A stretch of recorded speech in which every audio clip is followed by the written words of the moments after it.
大家試下想象一個畫面，喺地底深處黑抽抽嘅空間裏面，整整齊齊咁企滿咗一隊又一隊全副武裝嘅軍隊。佢哋面無表情，手持住鋒利嘅青銅兵器，靜靜地守護住一個沉睡咗2000幾年嘅帝國霸主。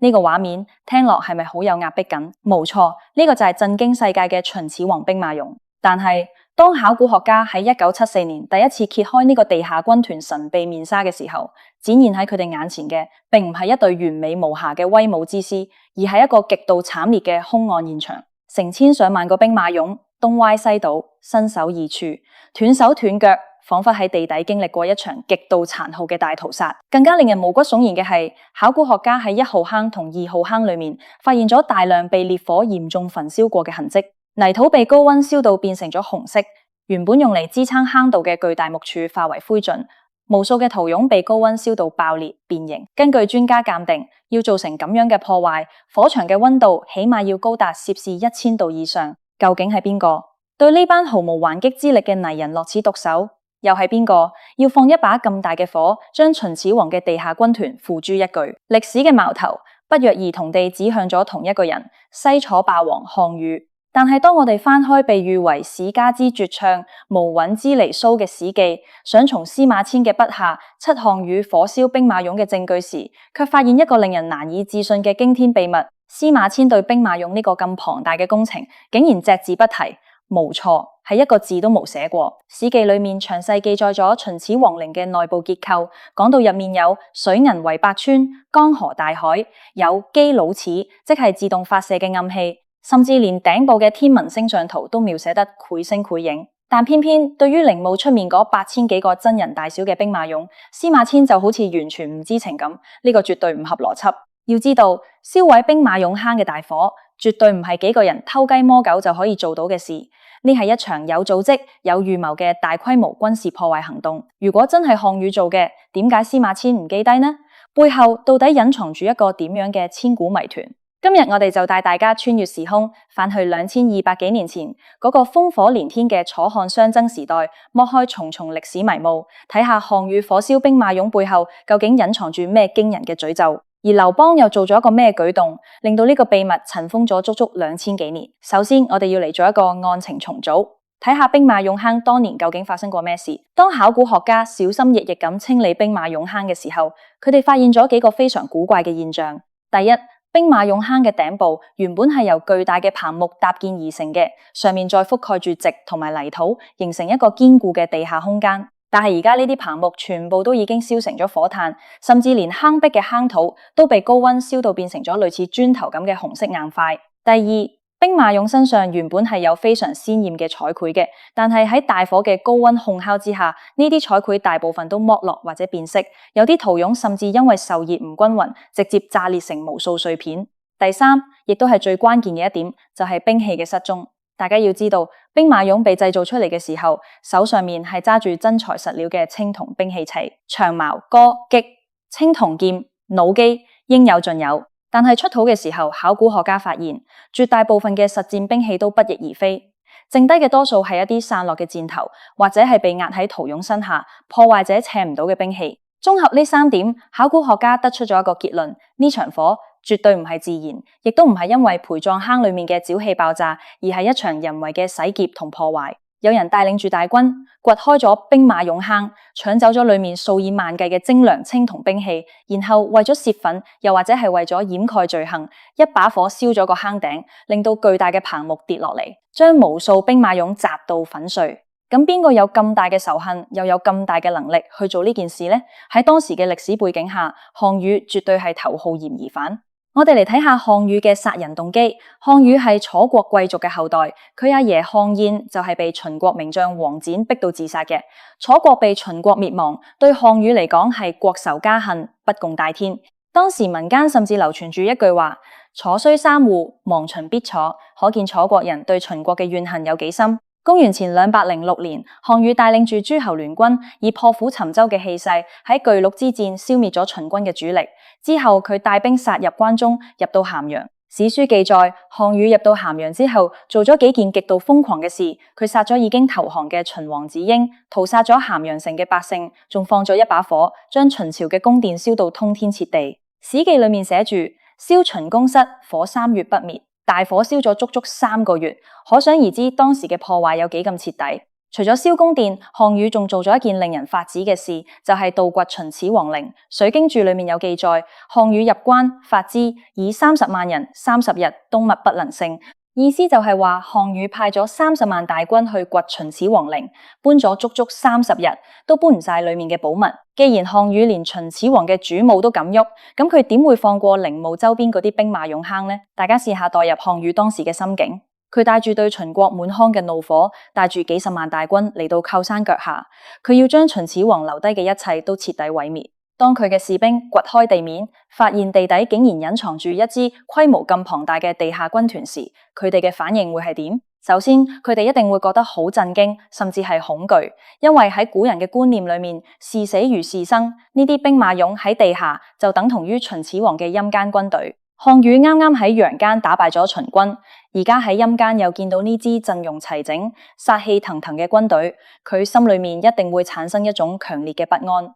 其次，項羽當時非常需要兵器，佢嘅軍隊雖然打贏咗仗，但係經過連場血戰，兵器嘅損耗一定好大。而兵馬俑坑入面，正正就藏住當時世界上最精良嘅青銅武器。對於一個軍事統帥嚟講，呢啲武器簡直就係一個巨大嘅寶庫。所以項羽下令士兵衝入坑道，瘋狂搶掠屠擁手上嘅兵器。但係當兵器搶完之後，項羽望住呢班雖然失去咗武器，但依然怒目而視，保持住戰鬥隊形嘅大秦鐵甲軍，佢內心嘅恐懼同仇恨再次爆發。佢唔容許秦始皇喺地下仲有咁強大嘅武裝力量，佢要將呢支軍隊徹底消滅。於是佢落令放火，熊熊烈火喺地底燃燒，木頭嘅爆裂聲、屠擁受熱炸裂嘅聲音交織埋一齊，仿佛係大秦帝國最後嘅哀鳴。項羽企喺火光之中，睇住呢支曾經橫掃六國、天下無敵嘅軍隊化為灰燼，佢心裏面可能覺得好痛快，覺得自己終於徹底摧毀咗秦國嘅根基。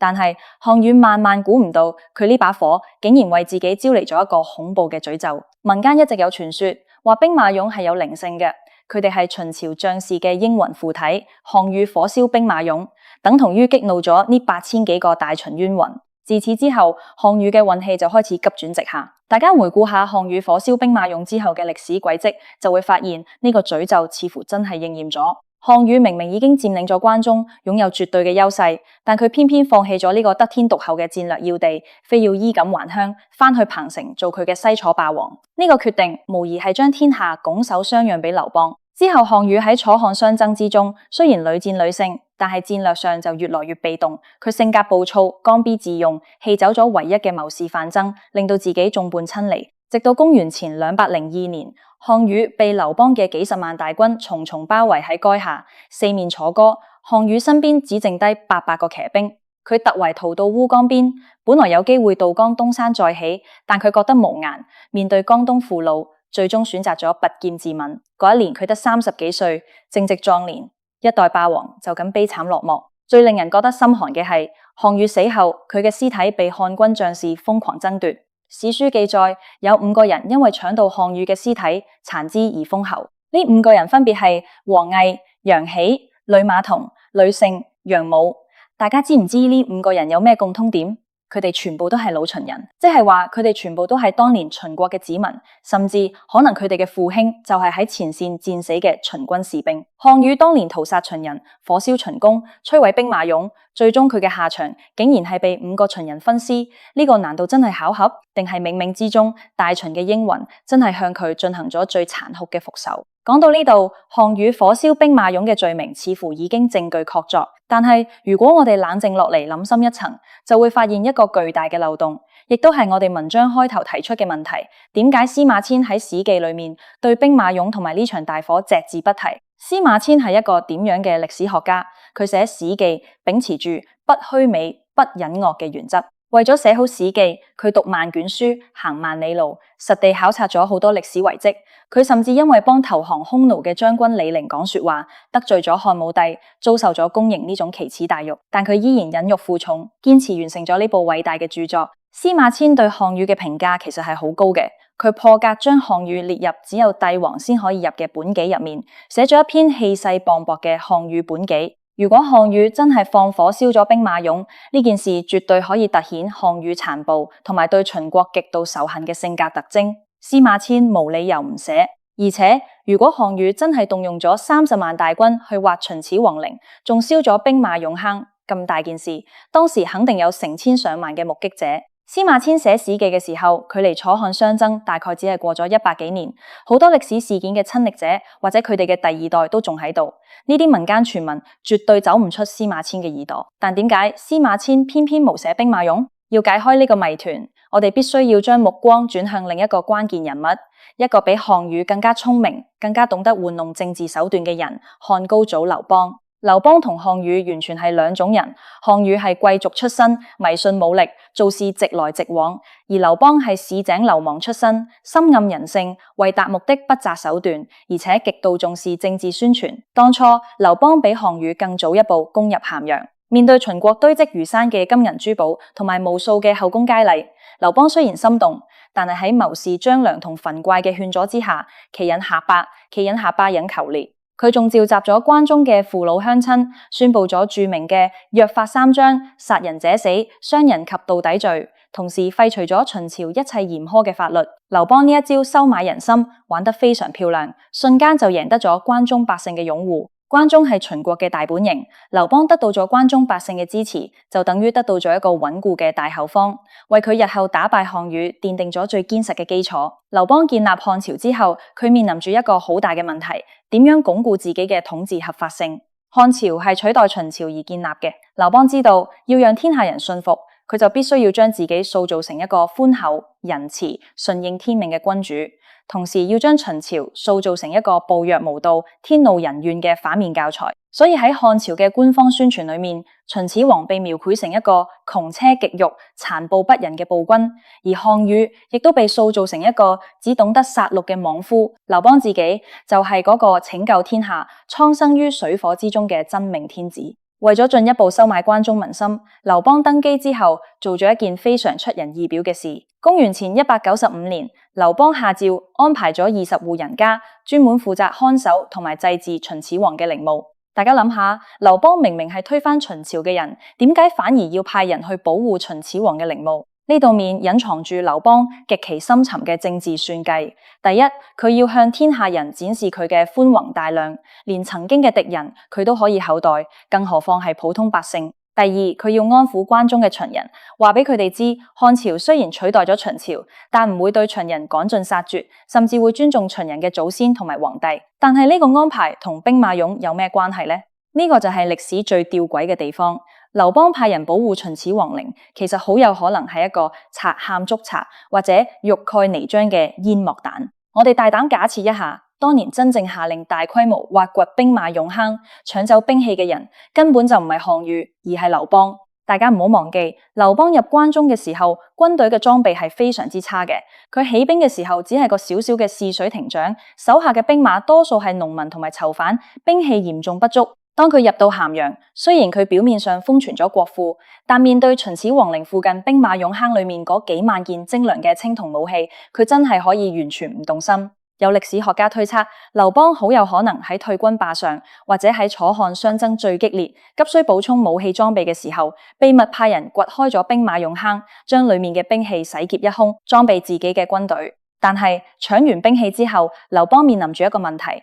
呢件事絕對唔可以外泄。如果俾關中嘅百姓知道佢哋敬愛嘅沛公竟然掘咗秦始皇嘅陵墓，搶咗地下軍隊嘅兵器，劉邦之前辛辛苦苦建立起嚟嘅仁義形象就會瞬間崩塌，關中百姓亦都會離佢而去。所以劉邦必須要毀屍滅跡，佢下令放火燒毀兵馬俑坑，將一切證據都掩埋喺泥土之下，大火燒塌咗棚幕，將兵馬俑砸碎。從此呢個地下軍團就成為咗一個死無對證嘅秘密。為咗進一步掩蓋真相，劉邦仲需要一個替死鬼，邊個最適合？當然係佢嘅死對頭項羽。項羽本身就性格暴躁，入關中之後又真係燒殺搶掠過，佢放火燒阿房宮嘅事已經係人盡皆知，所以將火燒兵馬俑嘅罪名順理成章咁推俾項羽，係最完美嘅劇本。漢朝嘅官方宣傳，甚至係坊間嘅傳聞，都有意無意咁將所有破壞秦始皇陵嘅惡行全部歸咎於項羽。項羽百辭莫辯，硬食咗呢隻死貓。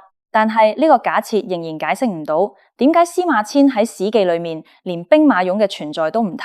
就算火係劉邦放嘅，兵馬俑本身嘅存在，司馬遷無理由唔知嘢。要解開呢個終極謎團，我哋就要探討下漢朝嘅文化審查同埋劉邦更深層次嘅恐懼。秦始皇修建兵馬俑，目的係咩？係為咗將佢生前橫掃六國嘅無敵軍隊帶到地下，繼續佢嘅霸業。呢8000幾個兵馬俑唔單止係泥人，佢哋代表住秦國崇尚武力、軍國主義嘅精神圖騰。每一尊兵馬俑嗰種肅殺冷酷嘅氣質，都係大秦帝國武功鼎盛嘅象徵。劉邦建立漢朝之後，佢最怕嘅係咩？佢最怕嘅就係秦人造反，最怕嘅就係嗰種深植於秦人骨髓裏面嘅尚武精神再次被喚醒。如果兵馬俑嘅存在被廣泛流傳，如果天下人都知道喺山腳下仲隱藏住一支咁龐大、咁震撼嘅大秦地下軍團，呢件事對漢朝嘅統治絕對係一個巨大嘅隱患。秦人可能會將兵馬俑視為精神寄託，甚至會激發佢哋復辟秦朝嘅野心。所以對於劉邦同埋漢朝嘅統治者嚟講，兵馬俑絕對唔可以存在於歷史記載之中，必須要將佢徹底從歷史嘅記憶入面抹除。劉邦點樣做到呢一點？第一步，物理消滅。無論係項羽放嘅火，定係劉邦自己放嘅火，兵馬俑坑已經被嚴重破壞，深埋地下。只要唔去主動發掘，好快就會被世人遺忘。第二步，殺人滅口。當年參與修建兵馬俑坑嘅工匠數量非常龐大。秦二世胡亥喺安葬秦始皇嘅時候，為咗防止陵墓嘅秘密外泄，已經將大量嘅工匠封死喺墓道裏面。至於兵馬俑坑嘅修建者，好可能亦都遭受咗同樣悲慘嘅命運，被集體屠殺。知情者死晒，秘密自然就守得住。第三步，信息封鎖同埋文化審查，呢一點亦都係最關鍵嘅。漢朝建立之後，掌握咗絕對嘅話語權，佢哋透過官方修史，刻意過濾同埋隱瞞咗關於兵馬俑嘅一切信息。任何人如果敢私底下談論或者記錄兵馬俑，好可能就會面臨殺頭之罪。司馬遷寫史記嘅時候，距離漢朝開國已經過咗幾代人。喺漢武帝時期，中央集權達到了頂峰，思想控制亦都非常嚴格。司馬遷雖然有風骨，但佢收集歷史資料嘅來源始終受制於當時嘅環境。可能喺司馬遷嘅時代，關於兵馬俑嘅記憶已經喺漢朝政府長達100幾年嘅刻意抹殺之下徹底斷層，民間已經無人再知道蹺山腳下曾經有一支地下軍團，甚至連皇家嘅檔案館裏面關於兵馬俑嘅記載亦都被銷毀得一乾二淨。又或者司馬遷其實喺某啲民間傳說之中隱隱約約聽過兵馬俑嘅事。但係作為一個嚴謹嘅歷史學家，喺無確鑿證據又無法進行實地考古發掘嘅情況下，佢唔敢貿貿然將呢件聽落似神話多過似歷史嘅事寫入史記。加上當時漢朝嘅政治氣氛，寫出大秦帝國曾經擁有咁輝煌嘅地下軍事工程，無疑係長他人志氣，滅自己威風，好容易會再次觸怒漢武帝，引嚟殺身之禍。所以司馬遷選擇咗沉默。佢用極其詳盡嘅筆墨描寫咗秦始皇陵內部嘅奢華同埋機關，因為呢啲可以凸顯秦始皇嘅貪婪同埋殘暴。但對於展現秦軍威武嘅兵馬俑，佢就隻字不提。就咁樣喺劉邦嘅精心策劃以及漢朝歷代統治者嘅嚴格封鎖之下，兵馬俑呢個震驚世界嘅奇蹟，硬生生咁喺中國嘅歷史文獻中消失咗足足2200幾年。大家試下諗下，呢個係一個幾咁令人心寒嘅政治操作，為咗鞏固政權，為咗掩蓋真相，一個王朝可以動用國家機器，將一段咁浩大嘅歷史，將8000幾個栩栩如生嘅地下戰士，徹底從人類嘅記憶中抹去。而項羽呢個悲劇嘅英雄，無論火係咪佢放嘅，佢都成為咗呢場政治博弈中嘅犧牲品。佢背負住破壞秦始皇陵嘅千古罵名，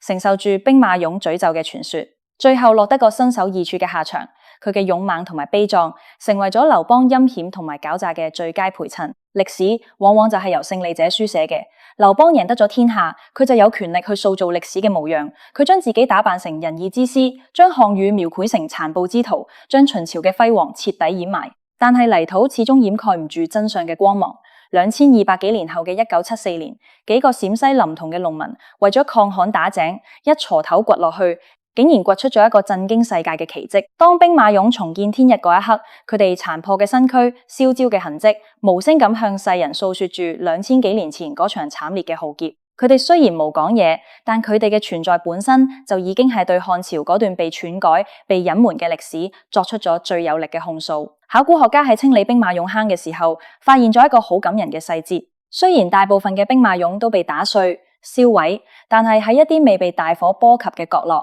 有少數嘅兵馬俑依然保持住完整嘅姿態。佢哋靜靜地企喺度，眼神堅定，仿佛穿越咗2000幾年嘅時空，依然喺度等待住嗰位千古一帝嘅命令。呢種跨越千年嘅震撼，係任何文字都無法完全表達嘅。兵馬俑唔單止係一件件精美嘅藝術品，佢哋更加係一部用泥土同埋烈火寫成嘅立體史書。佢哋見證咗大秦帝國嘅崛起同埋覆滅，見證咗項羽同劉邦嘅生死搏殺，亦都見證咗歷史嘅無情同埋真相嘅堅韌。總結一下我哋今日講嘅內容，兵馬俑坑入面嘅大火，無論係項羽為咗泄憤同埋搶奪兵器而放嘅，定係劉邦為咗掩蓋搶掠罪行同埋抹殺秦朝尚武精神而放嘅，呢場火都係中國歷史上一次無可挽回嘅文化災難。而司馬遷喺《史記》裏面嘅隻字不提，絕對唔係一時疏忽，而係漢朝統治者為咗政治目的進行大規模文化審查同埋歷史篡改嘅結果。劉邦派人保護秦始皇陵嘅舉動，表面上係仁義，實際上可能係一個精心設計嘅煙幕彈，目的就係要將兵馬俑嘅秘密永遠封存。歷史充滿咗謎團，亦都充滿咗謊言。我哋喺讀歷史嘅時候，唔能夠盲目相信書本上嘅記載，而必須要結合考古發現，運用邏輯思維去撥開重重迷霧，探尋隱藏喺歷史深處嘅真相。兵馬俑嘅發現提醒我哋，真正嘅歷史往往隱藏喺嗰啲不為人知嘅角落，等待住後人去發掘。每一塊燒焦嘅泥土，每一塊殘破嘅圖片，都可能係解開千古謎團嘅關鍵鎖匙。大家對項羽火燒兵馬俑呢件事有咩睇法？你覺得真正嘅幕後黑手係項羽定係劉邦？又或者你認為司馬遷點解唔寫兵馬俑？仲有咩其他更深層次嘅原因？呢段歷史真係越諗越覺得深不可測，當中嘅權謀算計絕對比任何電視劇都要精彩。其實歷史嘅魅力正正喺呢度，佢唔係冷冰冰嘅年份同埋名字，